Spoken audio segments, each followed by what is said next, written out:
Welcome to Senior Living Marketing Perspectives. I'm Debbie Howard with Senior Living Smart, and today my guest is Reed Davis. Reed is the Chief Learning Officer for One-on-One Sales Academy. Reed leads the charge in transforming senior living sales. And drawing from his experience as the International Director of Training and Coaching at Align, he has coached and trained sales professionals across the United States, Canada, and the UK. Reed really gets around the world. His mission is to elevate sales teams, increase conversion ratios, and create meaningful lifestyle for older adults. Welcome, Reed. Thanks, Deb. I appreciate it. Thank you for having me. Oh, it's so good to have you. I don't know why we haven't had you on before. I know, right? Because we go way back. Yeah, we've known each other for probably 10 or 12 years now. Yeah, So, yeah. I feel like we had very similar kind of paths. We started working at communities, then we were regionals, and then divisional directors and had executive positions, and then decided to go and help more people on the solutions partner side. yeah, I always joke around and say, been there, done it, got a t-shirt. And so, yeah, I've done a little bit of everything. And I think it has certainly helped me to this point to understand what it's like to not only sit in a sales seat, but also lead a sales team and lead the charge for a company as well. And then it was a fun transition coming over to the vendor side and being able to see things from a completely different perspective. Yeah, I think you're in the right spot with One-on-One Sales Academy. A lot of people are excited about really what you and David Smith and the team is really trying to create around a community for specifically for sales professionals and senior. So Yeah. we'll jump into that and really all things sales, but let's start off with where the industry is around investing in sales training and the type of training that you feel is really most effective. Yeah. It's always interesting to me, I think, from an industry perspective, when you look at revenue driving departments at communities, there's really only one. And it's say occasionally you might get some revenue from maybe the care side on an assisted living or memory care, depending on how you're set up. Some communities you might be able to drive some revenue through dining services, but the majority of your revenue is driven through the sales department with obviously the monthly leases, your community fees or your deposits, whatever that might look like at your particular community. And so it's always been a little bit baffling to me that we, or companies, I guess, don't invest more in the one department in their company that drives the most revenue. Yeah, and it seems, I don't know, I feel like marketing is like the Jetsons and sometimes that sales is like the Flintstones because I listen to mystery shopping calls for our clients. And I have to say, a lot of times the conversations are, I could have recorded one from 20 years ago, and I feel like we're still struggling with so many of the basics. So, what do you think like the root cause of that is, and how do we just impact the connection with prospects in a way that is more meaningful? Yeah, I really think from my experience, and one of the most unique things over the last 5 or 6 years that I've had the opportunity to do is to be able to work with sales teams of all different skill levels, to be able to work with companies that really have a great foundation for sales and a sales culture, and then companies that don't. And it's really surprising to me sometimes when you look at some of those companies that don't invest in as much in sales, and they just expect their salespeople to get it. And I think it comes from a couple of places. One, I think that unfortunately for salespeople, there's nowhere really to practice. The only person that you can really practice on is when a prospect calls you or walks in your front door. And you can do role play as much as you want, but if we're just being honest, role play is a little bit awkward, it's cheesy, it's uncomfortable, which being uncomfortable is good. But at the same time, you're sitting there normally in front of your boss or a peer, and you're trying not to be embarrassed. And it's not really necessarily a real life scenario. And so you're stuck with the next time a prospect comes in, you go, let me try this on them, or let me try this on them. And so it's unfortunate, I think, that in this day and age, that there isn't an option to be able to learn more about the sales process, to be able to sharpen your skills. I think the second thing that drives some of that is the message that comes down from the top. Hmm. And one of the things that I see quite a bit is I see that pressure that's rolling down from investors and owners to be able to fill. Rightfully, if you're a Hmm. for-profit company, you have to be able to make money. To be able to make money, you have to be occupied. But I think unfortunately, what happens is as that message rolls downhill to the sales team, it doesn't stop at the sales team, and that pressure just gets passed along to the prospect. And I think that when a salesperson feels out of control or feels that pressure, some of that empathy, that ability to think empathically or emotionally, use that side of your brain goes right out the window because you're just Hmm. thinking about kind of the logic, the numbers. You're basing that on kind of some of the fear that you may have about being able to keep your job. And so, unfortunately, it gets passed along to the prospect. And what it comes out as, hey, our rent is this much. We have a deal that's happening right now, this and that. And it comes out as the same sales process that happened 20 years ago or that they Yeah. experienced, unfortunately, maybe a few months ago when they went to buy a new car or something like that. And one of the Hmm. questions that we ask a lot of times at the beginning of our training is, what is your perception of sales? And oftentimes it's largely negative. And so Yeah. when somebody comes in for the sales process, if we just call to follow up, we're just reinforcing their negative feeling about the sales process, where we should be looking to switch that and be different with the approach that we have with our prospects. So what's the vision for One-on-One Sales Academy to really influence that and to help the industry make those changes? Yeah. When we looked at the landscape of senior living and the opportunities for salespeople to be able to learn and grow, what we found was that there was really three kind of categories, if you break it down real simply, for salespeople to be able to learn. The first of which is training. And there's several people that do a really good job with that, us included. We can come in, Hmm. we can provide a day or a day and a half training to your teams, and we will provide them with a lot of really great skills to be able to go out and use some different ideas, some different ways of thinking about it. And I think that no matter how good of a job you do with that training and how interactive it is and how much they take away from it, unfortunately, when they get back into the real life grind of getting that email that you're three behind your goal, who can you get to move in this month? What it reinforces is for you to slip right back into that transactional approach. And some of those skills that you learn go right out the window because a lot of Hmm. times that takes really an intention. It takes you slowing down to be able to think about things a lot differently and you slip back into old routines. I think the second opportunity for salespeople to be able to learn is through coaching. And that can be with maybe a company that does coaching. Oftentimes it comes from the regional level to be able to come in and work with you. But what I found over the last 4 years is that unfortunately, most of that time gets spent on the handful of communities that aren't as successful. And so I had a regional at a training one time introduce themselves. And when they said what their job was, they said, I'm a professional firefighter. They said, all I Yeah. do is I go around and I put out fires.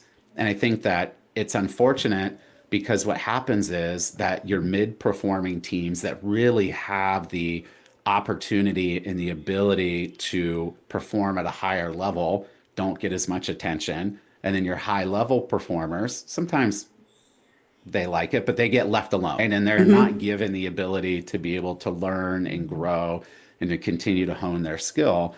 And so, where we found the void was that there's no really opportunity for ongoing education with salespeople in the senior living industry.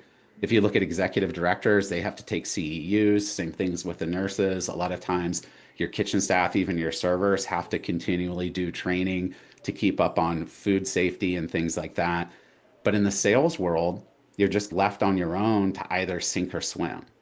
And so, what we wanted to do was we wanted to be able to really focus on building a sense of community within the sales professionals in senior living and within that world. And so, we're building out a platform that will allow them to not only talk to one another, so they'll be able to talk to salespeople from all over the United States, from Canada. We're working on bringing some UK customers into the fold too, and be able to ask questions and have a forum to be able to see, you know, what, hold on, my headphones came unplugged. That's okay. Okay, can you hear me?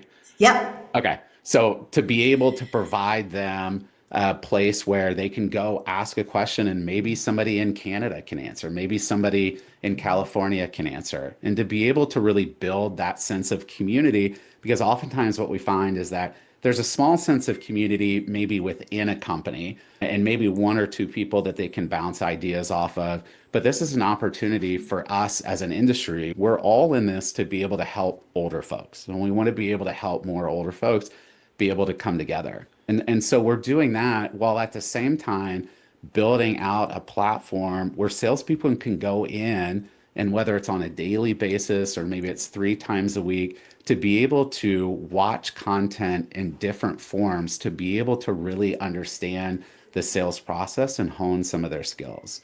And so we've brought in some of the biggest names in senior living to be able to come in and record sales master classes to give tips and tricks and ideas for how to look at things differently. We've recorded some master sales podcasts for folks to be able to watch, anywhere from sales directors to sales coaches to regionals to sales leaders, and understanding not only what is maybe the power of doing a home visit and what does that look like on a daily basis, or how do we actually get the time to be able to sit down and plan every day, or even building out a resident ambassador program, and what does that look like and how can we use that to be successful. And so what we're trying to do is be able to put content together that salespeople can go in bite-sized pieces, whether it's 7 minutes or 15 minutes a day, to really digest and learn and be able to take back out and use practically in the sales world for the next time a prospect comes in. And then one of the other pieces too that we're really working on is we're working on building out a live webinar platform. And so this is going to be a spot where sales professionals, where members of the Sales Academy can come on a monthly basis and be able to get that ongoing coaching and ongoing learning in a format where they can raise their hand and ask a question. It's not going to be a webinar format where you come in and you're just a name in a box, you can't speak, you can maybe type into the chat. This is your Hmm. opportunity to not only be able to interact with myself or David Smith, but also some of our sales masters on these webinars, to be able to ask them questions, best practices.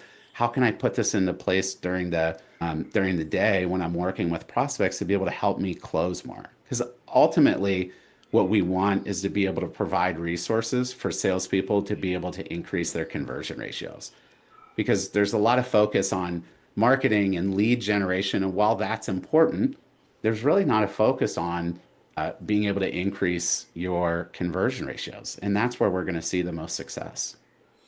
That's great. I love the fact that you guys are creating a community and really inviting different voices and different perspectives all to live in harmony together, right? Because one type of community or brand might, be drawn more to one approach, but there's going to be a variety of voices in there, so people can find who they best align with. And sounds like it's self-paced learning, because we know they don't have a lot of time. Yeah. Yeah, I'm so excited to see this roll out. What is the timeline for kind of rolling out phase one? Yeah, so phase one is going to actually be rolling out in July. And so we had debated and gone back and forth and how do we roll this out? What phases would be good? But what we're doing is we're rolling out in July, and we're starting with the live webinar series in July, as well as rolling out the video content that we have recorded. We recorded a bunch of it back in March in St. Louis. And so we're rolling that out. The podcast will also be available to members in July. August, the portal will roll out, and we think that'll be done about mid-August to be able to start to build that kind of sense of community. And then September is when we're hoping to roll out the e-learning portion of it as well. And so what we're trying to do is, in that kind of theme of the academy, is to be able to build out courses for your 101 course, your 201 course, your 301 course. Because I think really when we look at our target audience and our target demographic, it's not just sales directors. Our target audience is really anybody that's involved in the sales process. So that could be your concierge or office manager, whoever answers the phone at your community, your executive director, your operations director, the regional directors, to be able to build this sense of community so that everybody although they may not be intimately involved in the sales process, they at least understand the sales process. They understand what maybe a creative follow-up is, or why your sales director is always asking you questions and trying to pull you into a planning session, so that everybody is on the same page in supporting sales, because it really does take a team. And everybody has always said everybody's a part of sales, but I think everybody's a part of operations. And Hmm. sales is just simply a part of operations in everybody's community that makes the community successful. That's great. I'm so glad you have different level courses and that you're really including all of those touch points because you're right, everybody's involved. Yeah. You can't just train the community level folks and think that your job is done. And I think that happens a lot, right? Let's get them all in one room for a day or day and a half, and now you're trained and check the box. And probably the best analogy I've heard about sales training, more formal sales training, is taking fish that are in a cloudy kind of dirty fish tank and taking them out and putting them in a fresh one with great filters and giving them vitamins and great food, and they're swimming around and their energy's back and they're healthy, and then you put them right back in the same tank that they just came out of. Yeah. And it doesn't take long for them to slow down and Yeah. Well, and then we lose their expect the sales energy. director to go back and not only do that, but then we expect them to go back and then train the team too. Whether it's train the front desk person that's answering the phone or greeting tours, or train the operations director. And in my experience, not only with my role the last 5 years with Align and traveling around, but in my experience on the provider side too, is that the most successful teams are ones where everybody buys into the process.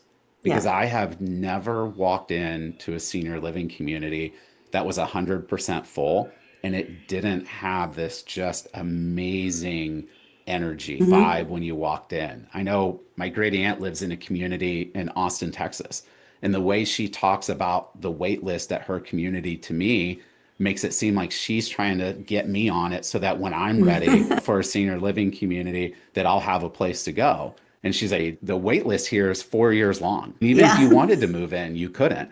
And I'm like, that's your best salesperson, is your resident at your community and the team members that when you walk in, you can feel how the culture affects not only dining, but activities and the residents and the front desk person.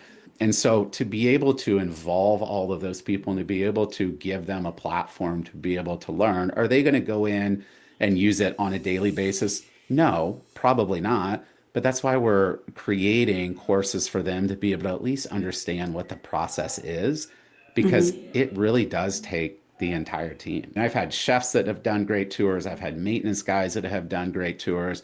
And to be able to get their buy-in to the sales process and to get your community where every single person's end goal is to be able to fill their community, because when they do that, you have the maximum amount of budget that's available. The resident programming goes through the roof. It's absolutely amazing. It's a better experience for not only your team members, but more importantly, your residents that are living in your community. Yep, absolutely. I am so there with you. Yeah. And then let's talk a little bit about, because you do so much training and you've been all over, not just the United States, but other countries. What are the biggest mistakes that you still see consistently when you do these sales trainings? I think the biggest mistake I see is that salespeople want to stay in their comfort zone. And so, one of my favorite quotes is, a comfort zone is a beautiful place, but nothing ever grows there. Yeah. And so, what we find is that salespeople don't want to pry, they don't want to be considered like annoying. They don't want to ask a question that might offend somebody. But in order to be able to disrupt that apathy and to be able to get somebody out of a place of not wanting to make a change or being perfectly fine where they are, sometimes you have to have summon that inner courage to go there and ask that question and take that risk. I mean, my favorite quote of all time is by Walt Whitman, more famously recently made more known by Ted Lasso, and it says, "Be curious, not judgmental." And I think if more salespeople would just let go of the outcome and just become more curious and ask better questions, they'd have a lot more success. I love Kelly Meyer's book, The More You Know, the More You Close.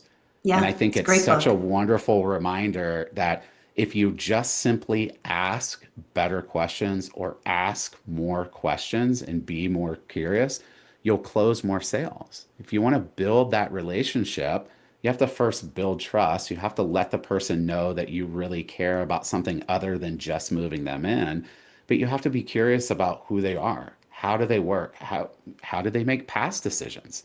And I find that salespeople are a little bit too closed off rather than being more curious and taking a little bit of risk to put yourself out there to show that you care. Yeah, and I know David often speaks about, the role of empathy and how important it is to lead from a point, from that place. How do you train that? How do you train empathy? It's really interesting because in the research that I've done about empathy and looking at how to be more empathetic, and I posted this a couple of weeks ago on LinkedIn, I wouldn't necessarily consider myself the most empathetic person. And there are people that are naturally empathetic. My 12-year-old son, every single teacher says, you know what, he is the most empathetic kid. And I go, I love that for him. He didn't get it from me. I love that for him, right? And so you really have to dig down and find something within you to be able to step back. And I think the biggest thing, and actually I might go back and change my answer about what the biggest mistake salespeople do is I still think it's they're not curious enough, Yeah. but they operate at a speed that doesn't allow them to really think about what's going on. They're constantly trying to fix or they're constantly trying to find the solution. And I think in order to be more empathetic, you have to really be able to slow down. You have to And really Kelly be talks about that, right? Kelly talks about slow down to go faster. slow down to go faster. And I think that a lot of time, the knock that I've heard on prospect centered selling over the years, and this is what I think people misunderstand, is that they think we need to slow down the sales process. It's not about slowing down the sales process. When we say slow down, what it's really is slow down on trying to get the sale. Let them work themselves into that. But you as a salesperson can do more to ask better questions, to dig in deeper, to be able to help them come up with the idea to be able to move. And what happens is you move in healthier, happier residents, your community's more vibrant. And if you just simply look at the statistics, Align put out a really great data study in 2023. And what they found was that the longer the sales process, the longer the length of stay. And what I Yep. don't want people to go is say, hey, I heard Reed on this podcast say, I need to slow down my sales process and lengthen this thing out. No, if people are ready to make a decision, then by all means, move those people in. But also understand that you have to have a balance of kind of a 1-to-1 ratio of if somebody moves in quickly because they have that need, that's great and wonderful. But don't let that distract you from the person that's not ready for the next year. Because what they see is that if somebody has a sales process of a year or longer, it increases their length of stay by 118%. And I Yeah. think that's really incredible when you go in and look because we're constantly trying to say, move quickly. If you try to push somebody to do something that they don't want to do, you're just going to cause them to dig in their heels and push back against you even further. It's just human nature to push back against things that you don't want to do. So yes, it's about taking the prospect that's ready now, but it's also about nurturing the one that isn't quite ready to make a decision and be able to help walk them through the sales process. So when we say slow down to speed up, go as fast as the prospect wants by all means. If they want to move in on Friday, then let's figure out how to move them in on Friday. But if they say they're not ready, those are the people that I think by slowing down, we can actually help them speed up the sales process.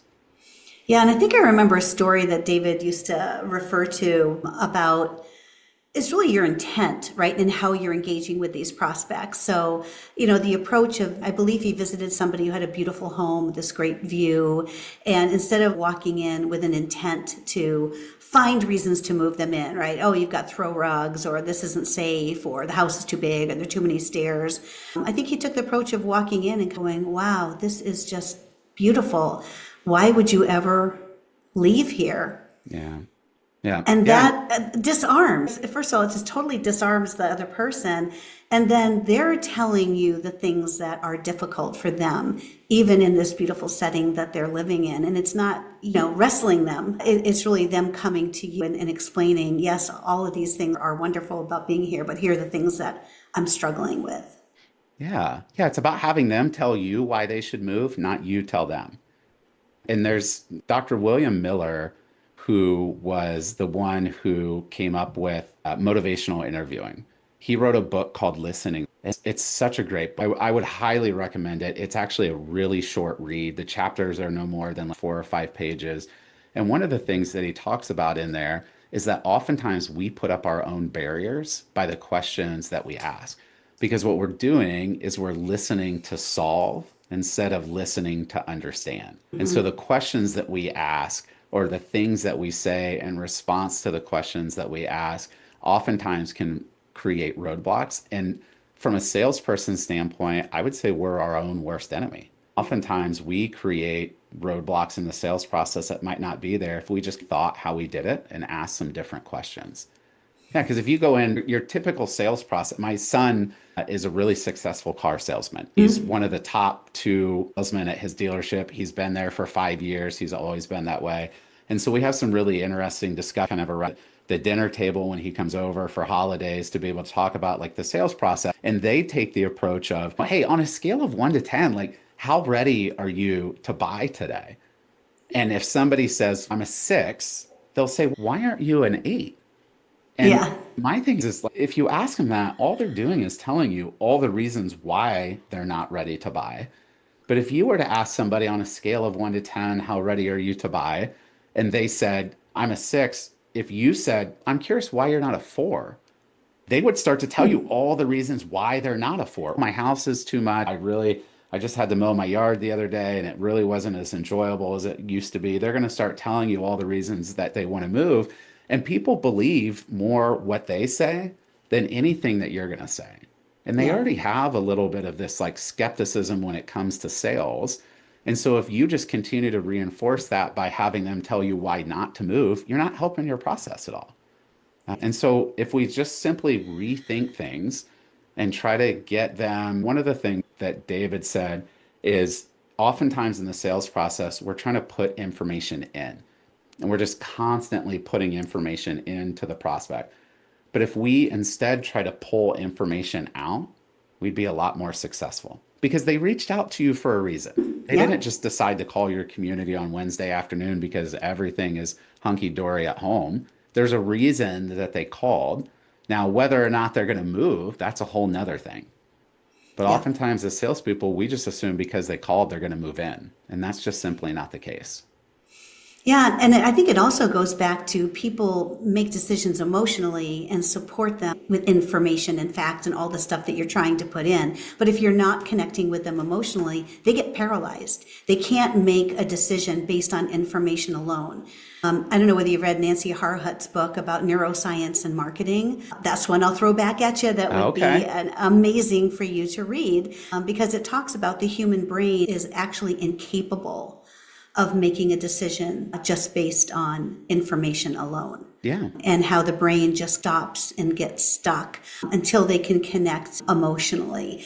Yeah. But so much hard wiring in our brains that's like primitive that helps us make decisions. So I think Yeah. that really goes back to that, because I know One-on-One Sales Academy and prospect centered selling is a lot about personalization and planning and really coming alongside rather than trying to push or pull. Yeah, what we really focus on, and the thing that has always gotten to me is that I've been through sales trainings where they say, this is why you should do this, and this is the result. But there's no kind of science behind it. Right? They'll say, you should follow up this many times after somebody tours. No kidding. I know I should follow up, which I'm shocked at how many times people don't. That's a whole nother story. But yeah, no kid, like I get, but Yeah. what we look at and what we continue to look at is what is the science behind change, Yeah. especially in older folks, because what we find, to your point, is that logic makes somebody reach out, right? Yeah. I can't get up on my roof anymore to get the leaves out of my gutter in the fall. I don't enjoy clearing my driveway or mowing my yard or doing those things. those are what makes you reach out. But what holds you back from moving in is the emotional side of that. So that when you go and you say, this house is a lot, but I still love my house. I love all the memories. I love the pictures. I love that we have lived here for 45 years and I can remember all of the Christmases in the living room that we probably don't do at the house anymore, but those memories are still there. When, Yeah.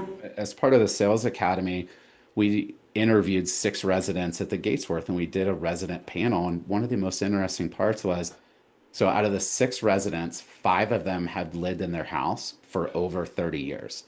And the only reason the one hadn't is because she moved to a condo about 20 years ago after her husband passed away. One of the couples had lived in their house for 40 plus years, one of them for 50 plus years. And so you think about all of those emotions. I've lived in mine for 7 years, and I think about having all of those memories if we were to buy a new house, and I'm not sure I'd want to do that, not to mention all of the stuff that we have. And when you start to look at that, I love that book suggestion. I'm going to read that one too, because Mel Robbins in her book, The Let Them Theory, talks about that too. Like the harder Yes. you try to push somebody to do something they want, your natural reaction as a human is either fight, flight, or freeze. You either try to fight that because you fight anything that, or push back against anything that's uncomfortable. And at the end of the day, rarely, maybe once a year, you'll have somebody that reaches out to you and go, hey, you know what? I'm really ready to make a decision to move into a senior living community, and I'd love to be able to come tour yours. I'm ready right now. I've already put my house on the market. I've made the decision. I'm just trying to figure out where. Yeah. That's why, and when we look at the numbers, about 60% of the leads that come in are just thinking about whether or not to move. But unfortunately, we treat everybody like they are ready to move. Yeah, yeah. There's a lot that we do in marketing to segment those leads, right? To really allow people to self-identify where they are in their journey. And it's okay if somebody wants to download a brochure if they're not ready to schedule that tour. And, they'll answer the question, which best describes where you are? And they'll say, we usually offer them choices of, I'm just beginning my research. I'm trying to understand my options. I'm ready to tour, or I'm ready to move in. And then that segmentation, we know exactly which leads to send to the sales team and which ones need more nurturing and more, just more encouragement, more information, more empathy. They just need more time. But the sales team can only actively work so many prospects.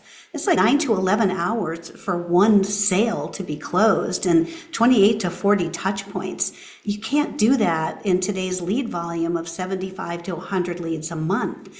So having that segmentation and being able to triage, you're still respecting people, you're still giving them what they need when they need it, but you're not overwhelming the sales team. Because if you push all the leads into the CRM, they all look the same, Yeah. really. And Yeah. you don't know which ones to reach first. Yeah. Yeah. We had a community who was really struggling. And it was a sales team and actually a leadership team that had been there for, I think they had been open for about 11 years. The executive director that had opened the community was still there. The sales director had been there for 11 years. And so it wasn't like the sales team was struggling. What we found was that the market got saturated for one. There was a lot of units that came into the market. And so it was really hard when they were the only community that was there for a long time. People were willing to drive a little bit further, but as they had to make moves, they were having move outs and they were getting letters from families that were saying, hey, oh my, we do not want to move. This has been the most amazing place. You've done such a great job taking care of my mom, but now that she needs assisted living, there's one that's right on the corner from my house. And as we went in and looked at the process and what was happening, they were getting inundated with new leads. I think Yeah. they had actually, I still remember the exact number, 1,295 leads that were Yeah. open and active leads. And the sales team just couldn't keep up. And then on top of that, you're getting a place for mom and caring.com and third party lead aggregators that were being coming in. And then marketing was doing really well and they were getting leads. And so what we Yeah. ended up doing was going through and kind of clearing out a lot of the noise. We actually cut their leads by 90%. We stopped a place for mom. We stopped caring.com. And it allowed them to be able to really focus on people that they were walking through the sales process, but through no fault of their own, they'd lost contact with because all they were trying to do was just keep their head above water with all the new leads that were coming in and to follow up with them. And so it was a really amazing when we cut those leads, we allowed them to focus. I find the sweet spot is about 150 active leads, 125 to 150 active leads per sales counselor. That is where I see teams absolutely flourish. And they actually have the time to nurture, to work those prospects. And there was a really interesting study. I wish I could remember what year it was done, but it was done by the Harvard Business Review. And they looked at the most successful sales teams. And one of the things that really stood out, and it wasn't just senior living, this was industry agnostic. And what they found was that the most successful salespeople spent 18% more time with 40% fewer customers. And it's really interesting when you start to look at that. And they said because what it allows them to do is instead of just a mile wide and an inch deep, what they're really able to do is uncover those reasons and those things that were holding those prospects back and what were their real fears about making those decisions and being able to move forward. And it allowed them the time because you're right. When you look at it, it doesn't matter if you look at Welcome Home, you look at a line, any of the data that they put out. And what you're seeing is that it's a minimum with assisted or with memory care of like 20 touches. And a CCR sits upwards of mid 40s to high 40s as far as number of touches that it takes to move somebody in. And you Yeah. just can't cram that into 30 days. No. And so you have to expand that sales process out. And for leads that come in that aren't ready, and to be able to have that nurturing that takes place, I think is incredibly important. And I Yeah. look at marketing more from a standpoint of being able to nurture some of those people and being able to be an extension of the salespeople's arm rather than what we should be focusing on with driving leads because most of the people have the leads. A few years ago, we went in and looked at what's the average number of open and active prospects that communities have. And what we found was that the average community had 187 active leads. And that was more than enough to fill most communities 10 times over. Yeah. It's just that we simply don't pay enough attention to them. Yeah. I think the other big change in the market is that it used to be that marketing ended with handing off a lead to sales and saying, okay, now, here's the handoff. It's you. Yeah. But because the sales process is longer and it's more complex, there's so much opportunity to remarket to people who just get stuck. Yeah. They just get stuck in their decisions, and sometimes they get stuck in pre-tour, sometimes they get stuck in post-tour. But you have to have a strategy that marketing can come back in to support the sales team and say, you've got to be engaged with the people who are re-engaging with you. When they stop re-engaging with you, it's not that they're not good leads, they're not cold, let's not call them that, but they're scared, they're paused. And this is where remarketing, I think, really supports the sales team. And then some of just the administrative things even that happen to make sure that the sales team, as soon as a deposit's made, we're sending out what to bring to the lease signing, we're sending out downsizing tips or moving resources, and that automation is there just to support the sales team being in that kind of relational zone, spending time doing those face-to-face and voice-to-voice interactions and making sure that on the back end, your marketing automation system is providing all of the consistent just delivery of information and updates.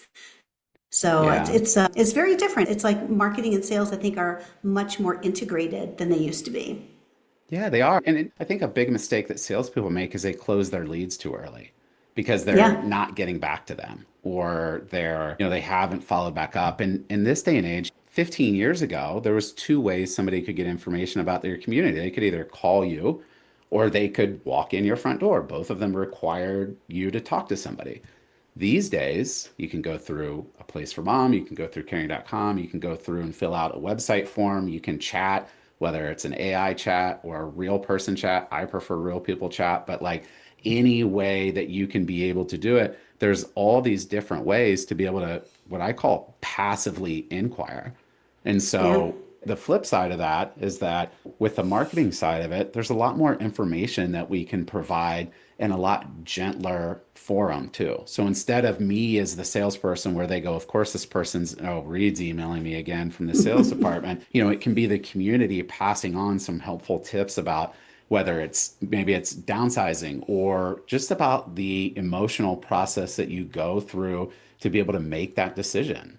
And one of the Yeah. things that I really have loved over the last couple of years is the number of times, and I would say it's more times than not in the last couple of years, that the marketing teams have joined us during sales training Yeah. because they want to understand what the process is like and how can we change our message so that it doesn't come across as this salesy process where you're making this massive life change and this huge decision, but instead be able to market to our prospects the same way our sales teams are selling through. How can we provide a more empathetic message?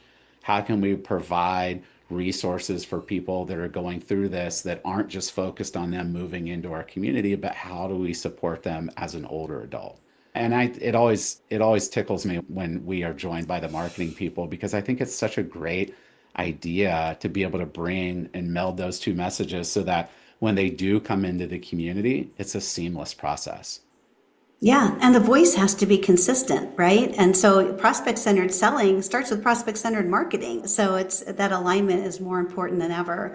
It's been awesome talking to you, Reed. Where, if people want to know more, joining the One-on-One Sales Academy and getting all those advantages of that network, what's the best way for them to learn more? Yeah, so there's a couple of different ways that you can reach out. You can follow us on LinkedIn at One-on-One Sales Academy. We post kind of snippets of some of the content that we're putting out. We've been posting some edited versions of some of the videos from our sales masters and podcasts that we'll be putting out. You can visit us on our website. It's one-on-one backslash or oneonone.com/academy. Or you could just email me. I might have the simplest email on the face of the earth. It's read@oneonone.com. So you could reach out to me any of those ways, and I'd be happy to have a conversation with you to talk further about how we can come alongside of you and support you in the sales process at your community. It's great. We're CRM agnostic, so it doesn't matter what CRM you use. The Sales Academy can be used no matter what. It's independent of any CRM to be able to help sales leaders be able to support their teams and give them some resources for their sales folks. That's great. I would definitely encourage everyone to connect with Reed on LinkedIn. He's very active, always a thought leader. Thank you for joining us today. I'm excited to record my videos with I you know. as I can't wait well. till you come to Charlotte and we get a chance to be able to sit down and talk a little bit further. So That's going to be great. Thank you for stopping by and sharing your senior living marketing perspectives with us, Reed. And we'll see you soon. I appreciate it, Deb. Thank you.